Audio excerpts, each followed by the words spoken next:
Well, the day has come and Airbnb has now released their AI search. If you go to airbnb.com and you type in your city and the dates that you're looking for, you can now enter in a description for what you're looking for in your state. There's essentially two types of guests. There's guests who know exactly what they are looking for, and the majority of people don't. However, that doesn't mean that's something that we can ignore either. We're really early right now with this, but if we're thinking about how to optimize our Airbnb for AI searches, what you need to do is you need to, first of all, actually go off of Airbnb and go to Google. So go to Google, type in your city. So for example, Chicago or Miami, and then type Airbnb with. And you're gonna get these search suggestions that come from Airbnb. And essentially these are things that people are going to Google right now to search for things because they can't easily find them. For example, if you type in Airbnb Chicago with a blank and whatever's suggested there, such as a pool or whatever it's going to be,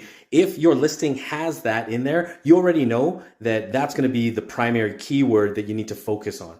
If it's a pool, think about the different ways that people try to search for that as well. So for example, if it's a backyard pool, an indoor pool, a big pool, a kid's pool.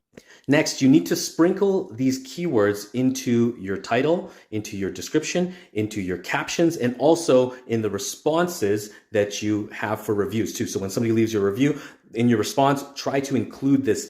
Your title is by far the number one place though, so that's going to be the first place that you need to go to. So what exactly do people search for, right? Like what would somebody put into the description? They're going to put in their type of search. So for example, if it's a bachelor party or a bachelorette party, although to be honest with you, I already tried this and you can't type in the word part anyways.